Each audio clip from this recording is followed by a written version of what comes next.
Namaskaram. On the occasion of the 258th birth anniversary of the great vaggeyakara of Carnatic music, Śyāma Shastrigal, I offer this as a humble offering at his feet to give you all an overview, a very short, quick overview of the life of this great vaggeyakara. This has been titled Śyāma vaibhavam. This video will also be followed by a few videos on the kritis of Śyāma Shastrigal. You can view those on the playlist entitled Śyāma vaibhavam. Now I take you to the great land of Kanchipuram. The holy land of Kanchipuram on the banks of the river Vegavati. It is one of the Sapta Moksha Puris as per our Shastras. Ayodhya, Mathura, Maya, Kashi, Kanchi, Avantika, Puri, Dwaravati, Chaiva, Saptaika, Mokshadaikaha. These 7 cities of India, of Bharatavarsha, are considered to grant liberation. One of the main centers is Kanchipuram. We say Nagareshu Kanchi. Means among all cities, this is the king city. Among all cities, it is Kanchipuram. Because it is not just for its cultural or traditional supremacy, but also for its educational, also for its administrative, also for its opulence, for its wealth, for multiple aspects. Kanchipuram reigned supreme as one of the foremost cities of Bharatavarsha. In this holy land of Kanchipuram rules the Divine Mother, Kamakshi. She is called as Parabhattarika. She is a supreme mother, goddess Lalita herself, goddess Lalita Tripura Sundari in the very form of Kamakshi. She rules the city. She rules the city from her temple of Kamakshi Amman, and within the Garbhagriham, actually you find 4 other idols other than the Mula Vigraham. The Mula Vigraham is that of Kamakshi Parabhattarika. Other than that, you find the idols of Tapas Kamakshi, because the historical story behind, the legend behind Kanchipuram or Kamakshi Amman coming to Kanchipuram relates to her doing tapas, venerating, worshipping Lord Shiva. So the tapas, the penance that she did to get back Shiva was done in Kanchipuram. So that is why she is in the form of Tapas Kamakshi. You have Anjana Kamakshi, Utsava Kamakshi, and Bangaru Kamakshi. These are the other idols, other forms of Kamakshi that you find within the Garbhagriham itself. Among these, probably today if you go to the temple, you will not find one of these Vigrahams, that is Bangaru Kamakshi. Bangaru means Swarna in Telugu. Swarna Kamakshi. So there was an idol of golden idol of Kamakshi Amman, a Vigraham, which was also worshipped within the Garbhagriham. Now the worship of this idol was done by a group of Brahmin priests, Smarta Brahmins, who belonged to the Vadama sect and hailed from the Kambam village in Andhra Pradesh. Kambam village is very close to Kakarla, from where the ancestors of Tyagaraja Swami hailed from. Kambam is very close to Kakarla, and this is the place from where these Brahmins, the Smarta Brahmins, came from. They had settled in Kanchipuram and were the priests, Archakas of Bangaru Kamakshi. Now, with the fall of the Vijayanagara Empire, the Vijayanagara Empire was the foremost among the Hindu empires that protected invasion from coming down south. So after the fall of the Vijayanagara Empire, probably around the 16th century, all the Brahmins in different areas, especially the north of Tamil Nadu, which is where Kanchipuram is, they started feeling unrest, they started feeling insecurity. And to prevent the invasions from looting the temple, especially these Brahmin priests who were worshipping Bangaru Kamakshi, they took the idol of Bangaru Kamakshi and went away from Kanchipuram.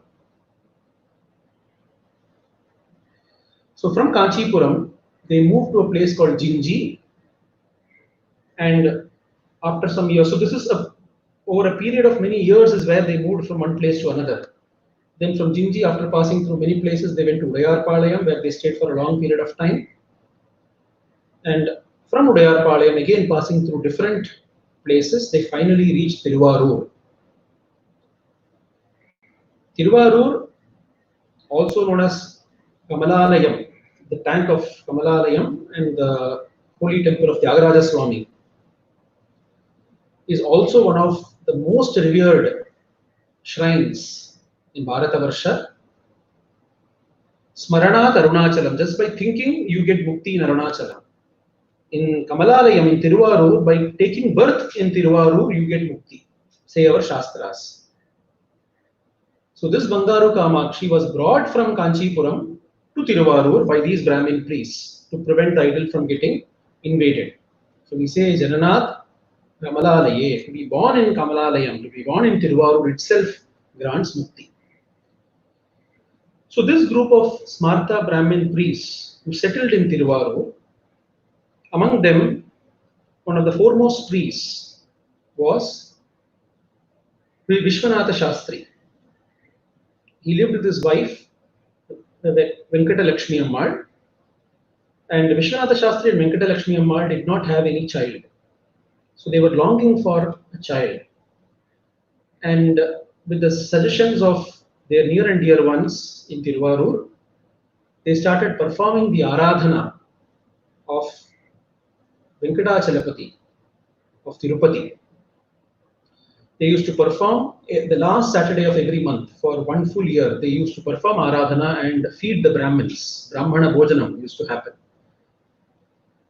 As a result of this tapas, as a result of this dhanam, this penance that they continued for a year, was born our dear Śyāma Shastri as a son to Vishwanatha Iyer and Venkata Lakshmi Ammal. So he was born in the Chitrabhanu Nama Samvatsaram, which if you translate it, it comes to 1762 AD. Chitrabhanu Nama Samvatsaram, Chaitra Masam, which is the existing month, which we are in Chaitra Masam, Shukla Paksha, Kritika Nakshatra, which is the Nakshatram today. Chaitra Masa Shukla Paksha, Kritika Nakshatram. In such an auspicious moment was the birth of this child. His Sharman name, he was given the name of Venkata Subramanya Sharma at birth. Venkata, because of multiple reasons, because the grandfather of Śyāma Shastri, that is the father of Vishwanatha Shastri, name was Venkatadri. His name was Venkatadri Iyer. So Venkatadri came because we have the tradition of naming the son based on the grandfather, based on the paternal grandfather. The second son is named after the maternal grandfather, and so on. So he was given the name Venkata from that perspective. And because he was born in Kritika Nakshatram, which belongs to Muruga, Skanda, he was named Subramanya. So Venkata Subramanya Sharma was the maiden name given to Śyāma Shastri. But at home he was called as Śyāma Krishna. Why, how that name came Śyāma Krishna, we don't know. But there is one interesting story towards it. After Śyāma Shastrigal, the second child was also born to the couple, a girl child. She was named Meenakshi. And the girl child, Meenakshi, had a great love towards Krishna. So she had an idol of Krishna also with her.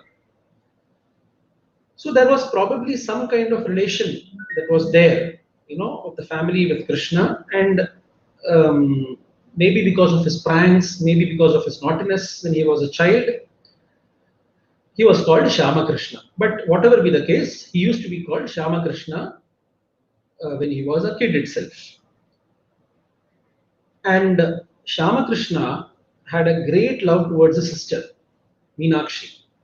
That is why in the mudra, of course, Śyāma Shastrigal used the mudra Śyāma Krishna itself in all his kritis. And he refers to the Divine Mother as Śyāma Krishna Sodari many times, which also could indicate the love he had towards his sister also, which gets reflected in this, in the Kritis. Nevertheless, he also had the Kataksham of Bangaru Kamakshi, whom he was later to become the Archaka of himself, and Skanda, Subramanya. So he had Arul Kataksham of all these deities, and such was born our dear Śyāma Shastriya.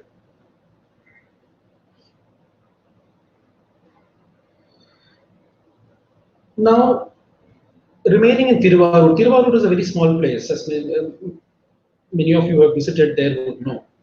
So, these invasions and other things which were rampant at that period of time, not everybody was spared, and especially Vishwanatha Shastri, just living on being a priest of the Bangaru Kamakshi Amman temple and teaching Vedas and Shastras, he thought of having better security. So that was the time of Tuljaji. He was ruling the Maratha Empire in Tanjavur.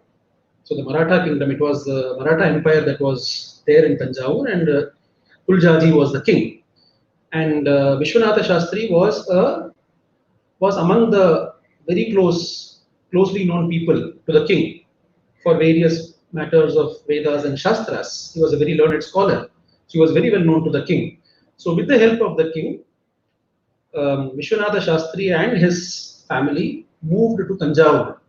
They settled in Tanjavur within the precincts of the kingdom itself. So the kingdom itself was large, with the palace and with the fortress around it, and many settlements and many people living within the fortress itself.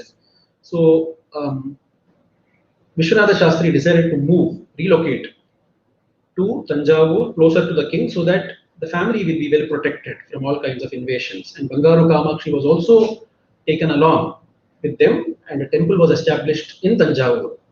So today, you find the Bangaru Kamakshi Amman temple in Tanjavur. So though I said that in the Kanchipuram you will not find this idol, but where has this idol gone? The idol currently is there in the temple in Tanjavur, in the West Car Street, in the Mela Veedi of Tanjavur, about a kilometer from the Brihadishwara temple. If you go, this is the temple of Bangaru Kamakshi Amman, which you can visit when you visit Tanjavur, which you should visit when you visit Tanjavur. So this was, as I said, that time the rule of Tuljaji, who ruled between 1763 to 1787. And there was a lot of patronage that Vishwanatha Shastri and his family received from the king. So you can imagine that it was for Śyāma Krishna, it was a very secure childhood. It wasn't a childhood with too many strifes and struggles. Yes, we cannot say that they were opulent, because after all, Vishwanatha Shastri was an Archaka. So he lived on moderate income, moderate means, but there was no sort of great poverty or sorrow that was there during the childhood. So he led a very happy childhood, was there for Śyāma Krishna. Śyāma Krishna himself used to perform the worship of Bangaru Kamakshi Amman after his father. So he became the Archaka, and he used to worship the idol of Bangaru Kamakshi Amman.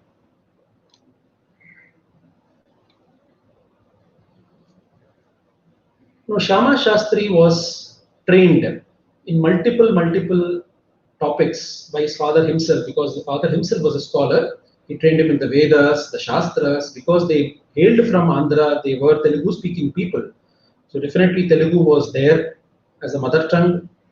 They also spoke Tamil because they were living in the Tamil Nadu for a very long period of time. And also Sanskrita was taught by his father, and he also became a Sri Vidya Upasaka.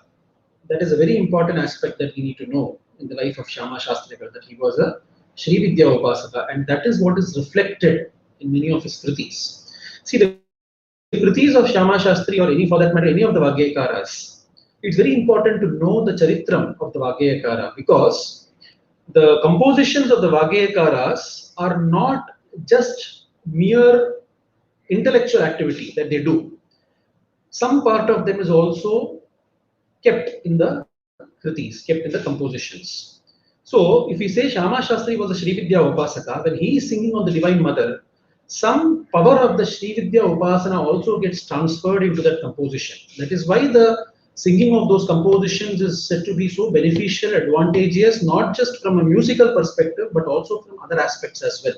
That is the beauty of the compositions of these great vaggeyakaras. That is why I would like to draw a very clear correlation between the acharams, the behavior, the character, the daily rituals, the daily nitya karmas, the way the vaggeyakara has led his life bears a strong correlation with the power of his compositions. In today's time, we try to disassociate the two very much and say that how does it matter how I lead my life? It's important what I'm singing and how my music is. That is treating music just as an art form, just as a skill. It is not nada upasana. It is not an upasana of sangeeta. It is not treating sangeeta or music as a means of liberation and means of higher spiritual upliftment. If that is needed, if the power of the composition is required, not just from a musical or lyrical perspective, but also some hidden power, hidden strength in the composition that comes from the composer itself. And that is what is very important that we learn through the charitrams of these composers. Śyāma Shastri also had a great collaboration with his fellow composers, vaggeyakaras like Swami Dikshidhar and Tyagaraja Swami. But before coming to that, I should tell you how Śyāma Shastri actually learned music. Actually, in the family of Śyāma Shastri, we don't find any musicians as such. They are all Shastra Panditas, Veda Panditas, and so on. So, how did music come into Śyāma Shastri's life? It is said that while he was a child, there was a great yogi and a Sangeeta Vidwan called Sangeeta Swami, who came from Kashi, from northern part of the country, to stay in Tanjavur for the Chaturmasya Vratam. At that point of time, he heard Śyāma Krishna singing some stotras or singing some shlokams, and he was attracted by the beauty of the voice. And he also, because he was a yogi, he could foresee that this is a great janmam, is a great birth, it's a great personality. So he himself, while the 4 months he was there for the Chaturmasya Vrata, he himself taught a lot of intricacies of music. The basics and intricacies was taught by Sangeeta Swami himself to Śyāma Shastrigal. He also gave him a lot of Lakshana Granthas to read, to understand. And then before he left, he asked Śyāma Shastrigal to come under the tutelage of Pachimiriyam Adiyappa. So this Pachimiriyam Adiyappaya, he was the court musician. He was in the court of Tuljaji. He has also been in the court of the father of Tuljaji, Pratapasimha. Pratapasimha and Tuljaji, both in both their courts, Adiyappaya was there. So Sangeeta Swami advises or asks Śyāma Shastrigal to come under the tutelage of Pachimiriyam Adiyappaya. Pachimiriyam Adiyappaya, for those of you who don't know, is the composer of the famous Viriguni Varnam in Bhairavi, and he has composed many such Varnams, many Tana Varnams, Pallavis are all composed by Pachimiriyam Adiyappaya. So then Śyāma Shastri comes under the tutelage of Pachimiriyam Adiyappaya. At that point of time also, this many scholars have also presented in their papers and in their opinions. At that point of time, the music, especially Karnataka Sangeetam, was primarily dominated by Manodharma, because there were not too many compositions to sing. So it was predominantly Manodharma Sangeetam. In Manodharma Sangeetam, primarily Pallavi singing and Raga Alapana. These were the primary aspects of the Manodharma Sangeetam. Because you don't have compositions, not too much of Neraval singing possible. The rhythms could still be there, and Raga Swaraprasthanam also comes more or less associated with the composition. So Pallavi singing was definitely there, and Raga Alapana. So Pachimiriyam Adiyappaya was a great scholar of Pallavi singing. He was an adept in Pallavi singing. That also could have reflected in the later Layajnanam of Śyāma Shastrigal. Among the 3 composers, if you see, Tyagaraja Swami, Dikshidhar and Shastrigal, you'll find that the Laya Pradhanyam, the expertise of Laya is more visible in the compositions of Shastrigal than the other 2. So that could have definitely come from his early tutelage under Pachimiriyam Adiyappaya.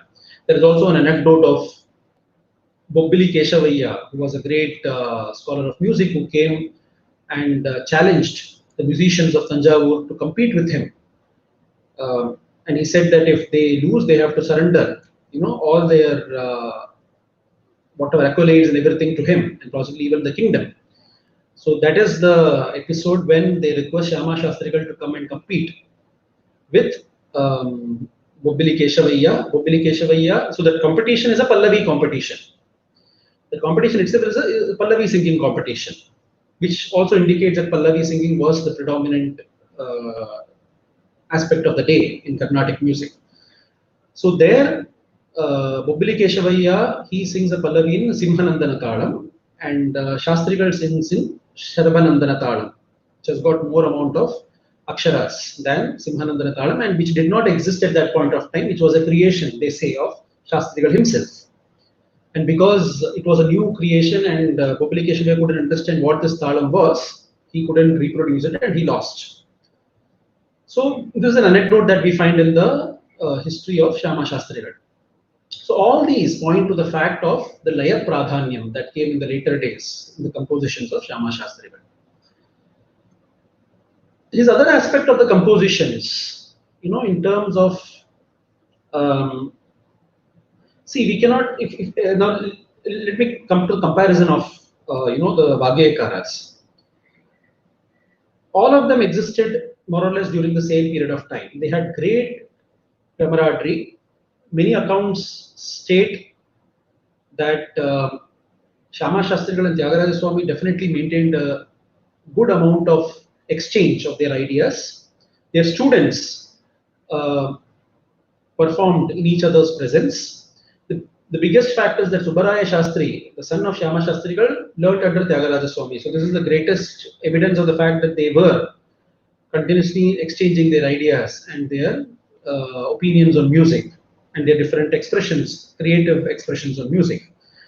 Dikshitar also, when he actually lived in Tanjavur for a few many years, along with on the request of the Tanjavur quartet, Pornaya, Chinnaya, Shivanandam, at their request, he lived in Tanjavur and was teaching them the different aspects of Varanams and Kritis and others. At that point of time, very much there are anecdotes of the Dikshitar having met Śyāma Shastrigal, having exchanged many sort of ideas, and possibly even one of the Varanams composed by Ramaswamy Dikshitar. It is said that the Varanam did not have many Chittaswarams, Charanaswarams. So these Charanaswarams were then completed by Śyāma Shastrigal, by Subbaraya Shastri and Dikshitar, all of them together. They had like a musical congregation, musical collaboration, and together they developed the Charanaswarams of that Varnam of Ramaswamy Dikshitar. So all these anecdotes and all these aspects indicate that there was great camaraderie between the vaggeyakaras. But if you still compare the vaggeyakaras, Tyagaraja Swami's kritis are things that immediately, they're sweet. The moment you render the kriti, the sweetness just comes out, in a very fluent, simple language. The bhavam is immediately visible, full of bhakti and devotion is all that is there. Simple words being used of Telugu and others. So it is like a draksha rasam, they say, just like the grapes. If you just put it in your mouth, you can immediately experience the sweetness. We don't need to do much. Just, of course, in today's time, you have to wash the grapes, but in the natural environment, take the grapes and put it into your mouth. That's all you need to do. Dikshitar is, you need to have some more understanding. You need to have a lot more understanding, actually.